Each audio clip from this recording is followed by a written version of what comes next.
Good day, sir.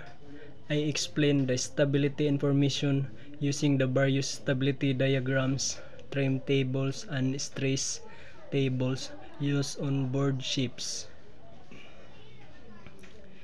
Stability diagrams, trim tables, and stress tables are essential tools used on ships to ensure safe and efficient operation, particularly in various loading and sea conditions.